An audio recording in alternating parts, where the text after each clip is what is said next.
Olá, amigos, tudo bem com você? Que bom ter você aí aprendendo mais uma série, mais um estudo que já começamos. E hoje nós vamos ver a verdade sobre Deus lançada por terra por Satanás.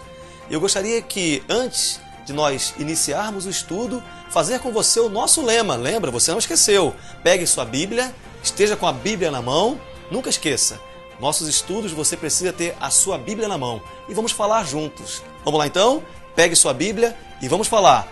Se está na Bíblia, eu creio. Se não está na Bíblia, não é para mim. Não é para mim e não é para você. Agora, se está na Bíblia, aí podemos acreditar. Vamos lá então? Bíblia na mão. E nós vamos começar com o nosso texto-chave, que encontra-se em João 8,32. Abra sua Bíblia, acompanhe comigo. João 8,32 é o nosso verso-chave, juntamente com Apocalipse 1,3. Lá diz assim: e conhecereis a verdade, e a verdade vos libertará. Como essa verdade pode libertar você? Apocalipse, capítulo 1, versículo 3, já lemos anteriormente, mas nós vamos reforçar para você não esquecer. Apocalipse 1,3 diz assim: felizes aqueles que leem, que ouvem e que guardam as profecias deste livro. Percebeu, amigo? Para a verdade te libertar, você precisa ler, ouvir e guardar. E Deus quer fazer uma transformação na sua vida com estas verdades. E nesse momento, como nós falamos, nós vamos estudar a verdade de Deus. O que o inimigo fez para lançar esta verdade por terra? Você deve estar pensando, mas como? Eu acredito em Deus. Eu sei que Deus existe. Eu sigo um Deus. Como que o inimigo, então, como que o diabo fez isso com esta verdade? Você vai ver. Nós vamos começar lendo em Jeremias 10:10. Abra sua Bíblia em Jeremias, capítulo 10, versículo 10. E eu quero mostrar para você a primeira verdade, que é a verdade sobre Deus, firmada na palavra dele. Jeremias, capítulo 10, versículo 10. Olha o que diz lá. Mas o Senhor é verdadeiramente Deus. Ele é o Deus vivo e o Rei eterno. Do seu furor treme a terra, e as nações não podem suportar a sua indignação. Está vendo como o versículo começou? Deus é a verdade. Deus é a verdade. Você sabe que Satanás era um anjo de luz, era Lúcifer. E ele sempre teve inveja e ciúme de Deus. De anjo de luz, ele veio aqui para a terra e transformou-se em anjo de trevas. E nós vimos em Daniel 8:12 que ele fez com que a verdade fosse lançada por terra. Fez isso e conseguiu.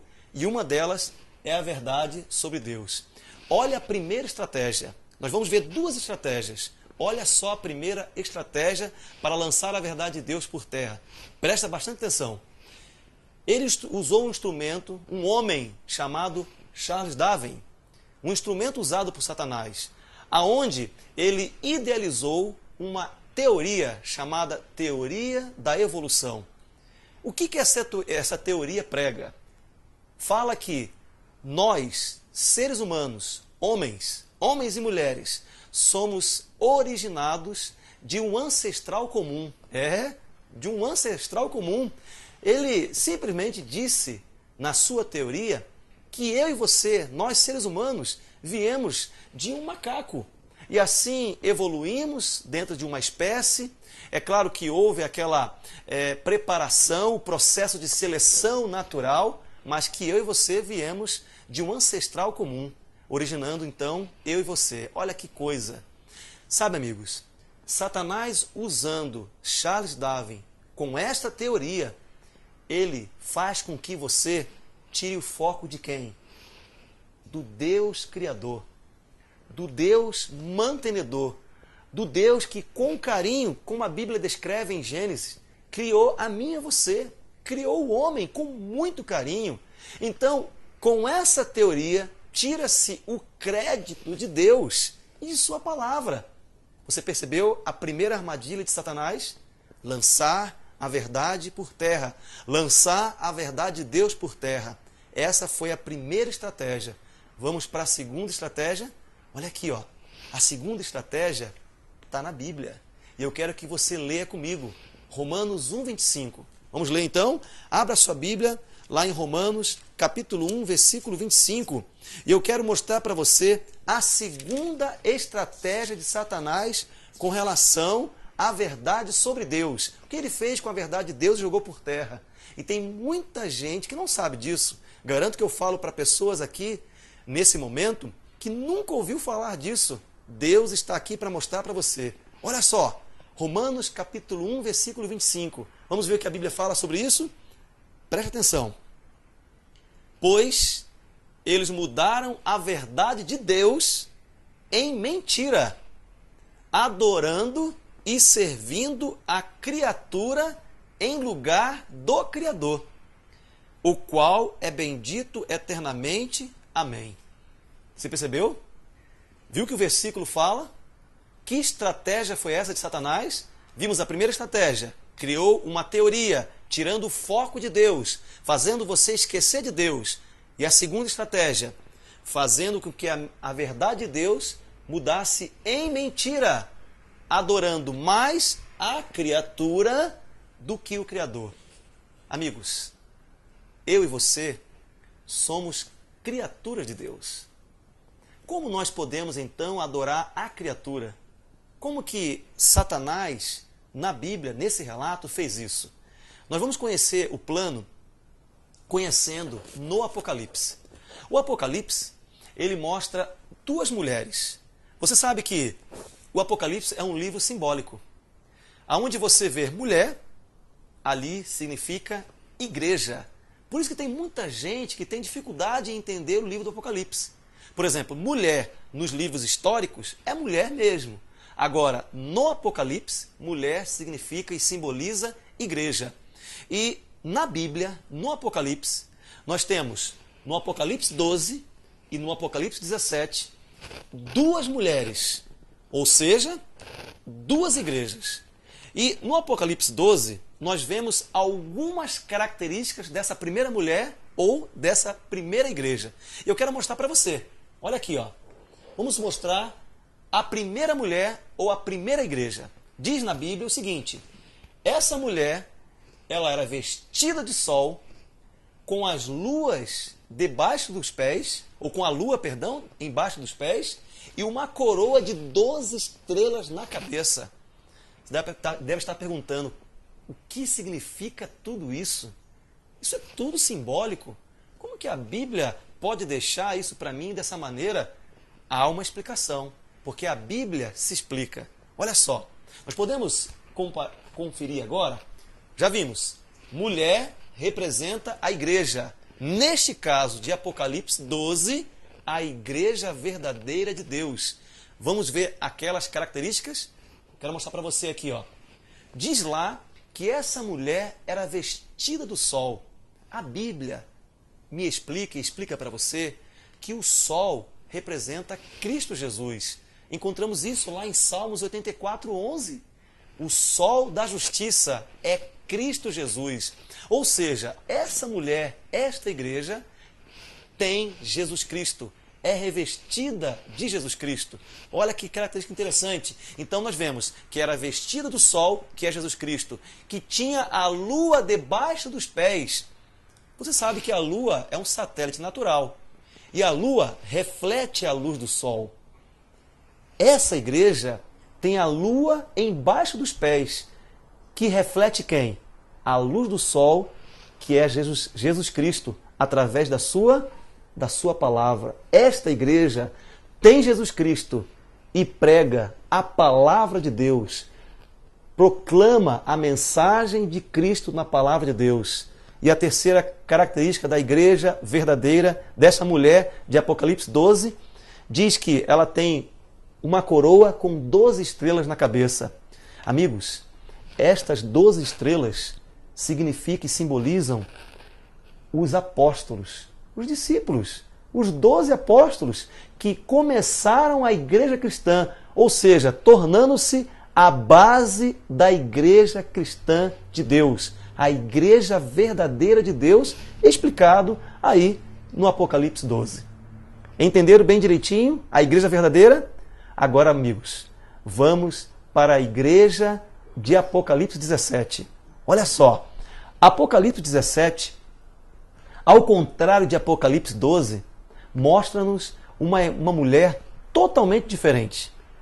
E nessa mulher, nós vemos algumas características. Por exemplo, lá fala que esta mulher é uma prostituta. É isso mesmo. Essa mulher é uma prostituta, vestida de vermelho, montada numa besta escalarte, cheia de joia, de luxo, muito rica, símbolo de uma igreja agora falsa. Ao contrário de Apocalipse 12, essa mulher, esta igreja, é o símbolo de uma igreja falsa. E o interessante, nessa mulher de Apocalipse 17, existe na testa dela um nome. Em Apocalipse 17, versículo 5, você consegue ver isso aí. Diz lá, Babilônia, mãe das meretrizes e prostituições. Esse nome na testa dessa mulher que representa uma igreja. Este símbolo é o símbolo de uma igreja prostituída, amigos, que deixou de ser a igreja de Deus, embora continuasse pretendendo sê-la. Olha só que interessante. Você viu que na testa tem escrito Babilônia. Vamos voltar um pouquinho no tempo. Como era a Babilônia na antiguidade? Venha comigo, olha só. A Babilônia antiga, ela tem 3 características. Primeira característica, teve origem na construção da Torre de Babel. Sabe o que significa a Torre de Babel? A Torre de Babel tinha um significado. Era o esforço dos homens daquela época para colocar-se no lugar de Deus e chegar às alturas da terra. Babilônia originou-se dessa situação, da Torre de Babel, querendo se colocar no lugar de Deus. Olha que coisa! Segunda característica, Babilônia foi perseguidora do povo de Deus, do povo de Israel. Sabe por quê? Porque Babilônia queria que o povo de Deus, o povo de Israel, seguisse as suas tradições, as suas recomendações, e o povo de Deus falou, não, nós vamos seguir aquilo que Deus quer, a palavra de Deus. E é isso que você tem que dizer hoje, caro amigo. Muitas pessoas vão tentar dizer para que você siga tradições. Não, siga a palavra de Deus. Babilônia fez isso com o povo de Deus. Terceira característica, introduziu um culto a deuses pagãos, principalmente o Deus Sol, que você vai entender bem direitinho daqui a pouco. Você viu as 3 características de Babilônia? Olha ali, ó. Aqui você pode perceber mais ou menos a figura ilustrativa dessa Babilônia antiga. Primeiramente, surgiu da Torre de Babel. Segundo, perseguiu duramente o povo de Deus, o povo de Israel. E terceiro, introduziu o culto pagãos na igreja, inclusive a adoração ao Deus Sol. Agora eu quero fazer 3 perguntas para você refletir e pensar. Primeira pergunta, existe hoje no mundo algum grupo religioso cujo líder ou líderes pretendam ser representantes de Deus aqui na Terra, reivindicando para si prerrogativas exclusivamente divinas, como a infabilidade e o poder de perdoar pecados? Pensa com você aí. O que você acha? Existe hoje algum grupo religioso com estas características? Vamos para a segunda pergunta. Segunda pergunta. Existe hoje no mundo algum grupo religioso que perseguiu pessoas no passado pelo simples delito de desejarem obedecer apenas ao que Deus pedia na Sagrada Escritura? Existia um grupo no passado que perseguiu duramente cristãos, pessoas que queriam seguir a Bíblia, a palavra de Deus, a verdade. Pensa aí e reflita nessas 2 perguntas. Mas para entender essa perseguição, eu quero mostrar para você alguma coisa. Olha só que interessante. A Bíblia diz que Jesus nasceu de Maria. Isso! Maria, Virgem Maria. Jesus nasceu dela. E olha interessante, Jesus veio aqui à Terra. E diz a história bíblica que Satanás tentou matar Jesus. Satanás tentou usar um instrumento chamado Herodes. Herodes mandou matar todas as crianças de 0 a 2 anos, que Jesus se incluía. Mas Deus protegeu Jesus, amém? Por isso que nós temos Jesus hoje, porque Deus, o Pai, protegeu o Filho, Jesus. Olha só que interessante. Satanás então tentou matar o menino Jesus. Diz Apocalipse 12:4 que Satanás se deteve em frente da mulher que estava para dar à luz, a fim de devorar o filho quando nascesse. A Bíblia diz isso. Mas não parou por aí, amigos. Satanás continua e utilizava alguns instrumentos. Quero mostrar para você que instrumentos foram esses. Primeiro instrumento, olha lá. No Éden, ele usou a serpente para enganar Adão e Eva. Olha só. Depois, usou outro instrumento, Herodes, para tentar matar Jesus. Não conseguiu. E agora, terceiro instrumento. Ele não conseguiu matar Jesus, então ele foi perseguir a igreja de Jesus, a igreja de Deus. É isso mesmo, foi perseguir aqueles que eram fiéis a Deus, que seguiam a sua palavra, que seguiam a sua verdade. Eu quero mostrar para você como foi esse contexto. Satanás tentou perseguir a mulher. A mulher, você sabe, igreja, a igreja de Deus. E diz lá em Apocalipse 12, versículo 6, olha só, que essa mulher que foi perseguida teve que fugir para um lugar escondido. A Bíblia diz lá em Apocalipse 12, 6, que esta mulher, a igreja, fugiu para o deserto, que significa lugar despovoado, escondido. Por quanto tempo? A Bíblia diz quanto tempo esta mulher, esta igreja verdadeira de Deus, ficou escondida no deserto. 1260 dias. Lembra bem, Apocalipse é um livro simbólico, profético. Dias em Apocalipse significa ano. Então, um dia no Apocalipse é a mesma coisa que um ano. Então, quanto tempo esta mulher, a igreja de Deus, que não quis seguir as falsas doutrinas, teve que ficar escondida no deserto? A Bíblia diz 1260 anos. Eu quero mostrar para você aqui um gráfico.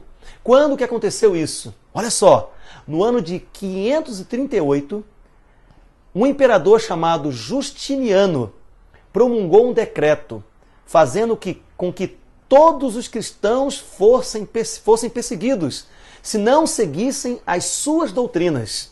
É claro, aqueles fiéis, a igreja de Deus, não aceitou essas falsas doutrinas. Então diz a profecia, vamos colocar aqui, eles fugiram para o deserto. Quanto tempo? 1260 dias proféticos, ou 1260 anos. Então, durante 1260 anos, a igreja de Deus ficou escondida para não ser morta. Olha só, quando que terminou? Depois do ano 538. Terminou no ano de 1798. Isso é comprovado na história, amigo. A Bíblia sendo comprovada na história. 1798, Napoleão Bonaparte, através do seu general Berthier, acabou com esse decreto, acabou com essa perseguição, quando prendeu o Papa Pio VI, dando então liberdade aos cristãos para seguirem as suas religiões e suas denominações, para que não mais seguisse aquilo que era imposto pela igreja. Agora eu quero mostrar para você algo bem interessante. Olha para cá, venha comigo. As igrejas que funcionavam abertamente durante este período de 1260 anos, segundo a Bíblia, não podem ser verdadeiras. Você concorda comigo? Porque a igreja verdadeira de Deus estava onde? Escondida no deserto, nos lugares despovoados. Agora, a igreja que estava funcionando abertamente num período de 1260 anos, não pode ser a verdadeira segundo a profecia de Deus. E o que aconteceu, amigos, nesse período? Nesse período de perseguição, muitos cristãos foram mortos, levados a coliseus, entregue a feras como leões, tigres, gladiadores matavam essas pessoas. Eles eram levados para câmaras de torturas. Aqui nós temos alguns exemplos, você pode ver aqui alguns exemplos dessas torturas que eram feitas com os cristãos, aqueles seguidores fiéis da verdade, da palavra de Deus, que eram iludidos com falsas doutrinas, mas não se deixavam ser vencidos. Muitos deles, chamados hoje de mártires, na Santa Inquisição, foram mortos, porque decidiram seguir a verdade de Deus. Que coisa, amigos! Que terror deve ter sido naquela época. 1260 anos de perseguição. Mas Deus protegeu a sua igreja. E depois de 1260 anos, a igreja de Deus voltou ativa novamente. Preste atenção. Quais são, então, as características que a Bíblia diz desta igreja verdadeira? De Apocalipse capítulo 12. Lembra? A mulher de Apocalipse 12, a igreja verdadeira, ela lá diz a característica desta igreja. Vamos ver então Apocalipse 12, 17. Quero mostrar para você. Aqui está a perseverança dos santos. Qual que é a característica deles? Os que guardam os mandamentos de Deus e têm o testemunho de Jesus. E Apocalipse 19, 10 diz que o testemunho de Jesus é o espírito de profecia. Você percebeu? Que interessante. Então a igreja que estava escondida no deserto era a igreja desta característica. Guardam os mandamentos de Deus e têm o testemunho de Jesus Cristo. Você percebeu que a Bíblia, ela mostra essa verdade? Eu garanto que muita gente aí que vai estar assistindo esse vídeo não conhecia essa verdade. Mas eu quero mostrar mais algumas coisas para vocês. Olha só que interessante. Preste atenção. Terceira pergunta. Olha aqui, ó. Existe hoje algum grupo religioso que, além das duas características anteriores, que nós já vimos até agora, promova o culto a muitos tipos de imagens, especialmente promova a adoração a Deus no dia dedicado ao sol? Percebeu ali? Existe algum grupo religioso hoje que tenha esta característica? Quero mostrar para você. Os babilônicos, eles adoravam o Deus Sol. Há muito tempo atrás, existia um imperador chamado Constantino. Constantino foi alcançado pelo cristianismo. E ele aceitou o cristianismo na vida dele. Diz a história que Constantino foi convertido ao cristianismo, amigo. Mas juntamente com ele vieram algumas coisas. Uma delas é a adoração ao Deus Sol. Assim como os babilônios adoravam o Deus Sol, Constantino, aquele imperador que foi convertido ao cristianismo, trouxe para a igreja a adoração ao Deus Sol no dia dele. Sabe quando foi feito isso aí? No ano 321 depois de Cristo, quando Constantino promulgou um decreto onde todos deveriam adorar o Deus Sol no seu dia. Que dia é o do Deus Sol? Vamos ver? Olha aqui, ó. O domingo no português, você não consegue decifrar o nome. Domingo no português para você e para mim é domingo. Mas, amigo, no inglês a gente consegue entender muita coisa que a Bíblia fala. Olha só, no inglês você sabe que domingo é Sunday. O que significa a palavra Sunday? Vamos ver aqui? Olha só. Sun significa sol, day, dia. Ou seja, o domingo é o dia do sol. Percebeu a ligação? Constantino adorava o Deus Sol no dia dele, no domingo, no Sunday, dia do sol. E ele trouxe isso para a igreja romana na época, a qual ele havia sido convertido pelo cristianismo. E olha só, amigos, eu tive a oportunidade de conhecer, alguns anos atrás, o Vaticano. E eu tive lá um lugar muito bonito, e eu tive observando lá algumas características que me mostram dentro da profecia. Por exemplo, nós vemos lá perto do trono, lá no finalzinho da igreja da Basílica, em cima podemos perceber aqui um sol. Olha que interessante. Em cima da cúpula da Basílica, você pode também ver e observar que lá em cima também existe um sol. Percebeu a ligação? A ligação da história e da profecia e o que nós podemos ver hoje? E hoje, amigos, encontramos em muitas missas em várias igrejas. Este símbolo aqui. Você consegue identificar alguma coisa com esse símbolo? Você percebe que esse símbolo nos mostra, e mostra para mim e para você, que existe algo parecido com o Sol? Percebeu? Quem que trouxe isso? Um instrumento chamado Constantino, no ano 321 depois de Cristo. Olha só, isso ali é falado também em profecia, lá no Apocalipse 17. Apocalipse 17, 9 e 18 diz assim, ó: aqui há sentido. Quem tem sabedoria, olha aí, ó. Você tem sabedoria? Deus vai dar sabedoria para você. Olha o que diz a Bíblia: quem tem sabedoria. As 7 cabeças do Apocalipse 17, versículo 3, são 7 montes. Lembra? Apocalipse 17 é a mulher prostituta, é a igreja falsa. Você já viu, nós já vimos isso. São 7 montes sobre os quais a mulher, esta igreja, está assentada, ou seja, está fixada. Versículo 18. E a mulher que viste é a grande cidade que reina sobre os reis da terra. Você percebeu que o local onde está esta igreja, a Bíblia ela diz que são 7 montes. Se você procurar em geografia no mundo inteiro, você só vai encontrar um lugar no mundo que existe um local de adoração, de religiosidade, de igreja que tem 7 montes. Eu quero mostrar para você. Esse lugar é Roma. É isso mesmo. Lá onde está o Vaticano.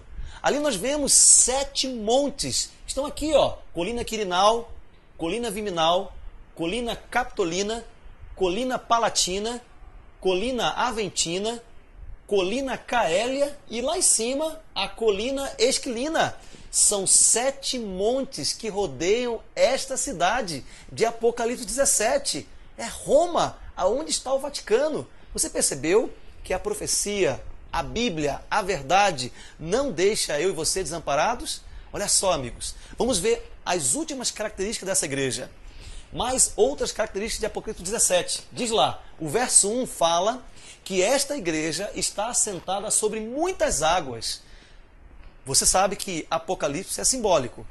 E a água, no versículo 15 de Apocalipse 17, explica isso. Lá diz que águas são povos, multidões, nações, muitas pessoas. Ou seja, esta igreja está assentada sobre muitas nações, tem influência sobre muitas nações, ou seja, está com muitas nações.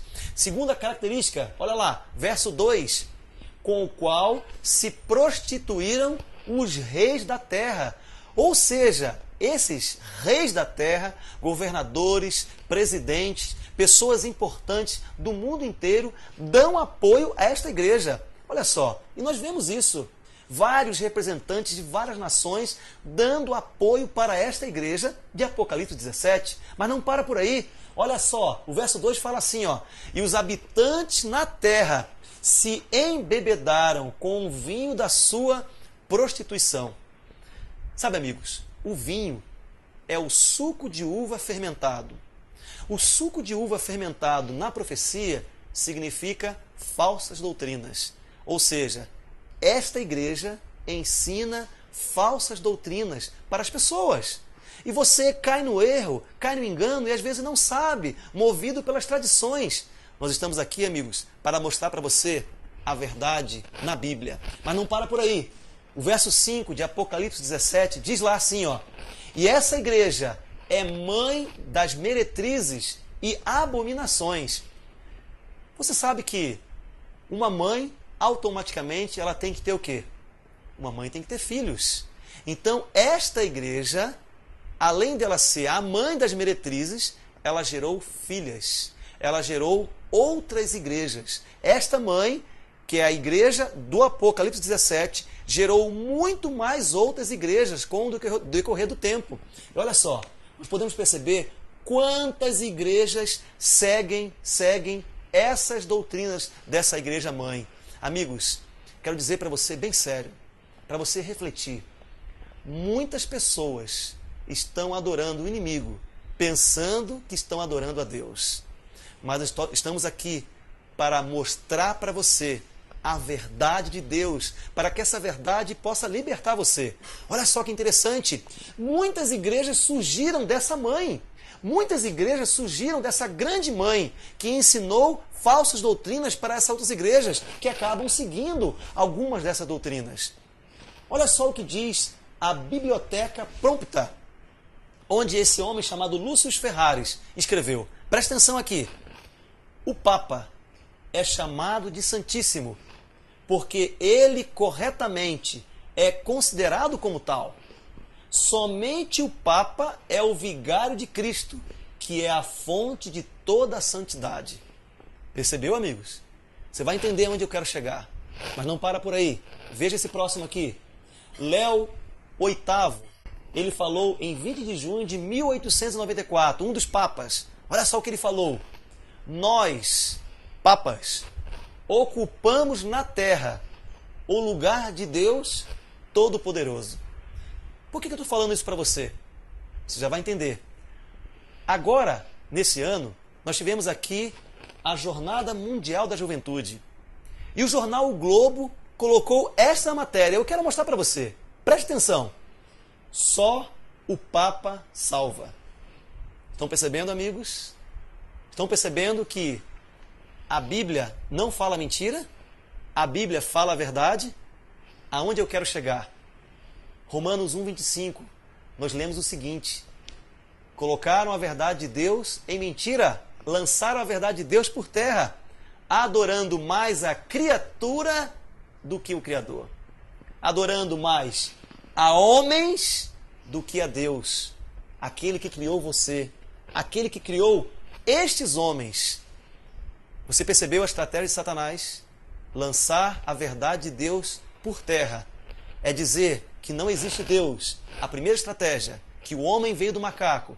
E a segunda estratégia, todo esse contexto histórico que nós vimos, segundo a Bíblia, é dizer que você precisa adorar a criatura, pedir perdão para a criatura, em lugar do verdadeiro, do Deus verdadeiro, do Criador. É por isso que nós estamos aqui, amigos. E sabe o que diz Apocalipse 18:4? Eu quero ler com você para terminar. Abra comigo a Bíblia. Veja comigo a mensagem de Deus para você. Você que de repente está aí e está aflito. Você deve estar pensando, e agora? Como é que vai ser minha vida? Eu quero ler com você aqui o que diz Apocalipse, capítulo 18, versículo 4. E essa mensagem é a mensagem de Deus para mim e para você. Você que quer ser liberto da mentira, do engano, do erro, quer andar corretamente, segundo a vontade de Deus. Olha só o que diz Apocalipse 18, versículo 4. Diz lá: ouvi outra voz do céu, dizendo: retirai-vos dela, povo meu, para não serdes cúmplices em seus pecados e para não participardes dos seus flagelos. Sabe qual que é o convite de Deus para você hoje? Filho, saia da onde você está, saia do erro, saia do engano e venha para a verdade. Siga a minha verdade. Nós vimos hoje o que Satanás fez com a verdade de Deus, lançando por terra. Segundo Daniel 8:12, diz, fez isso e prosperou.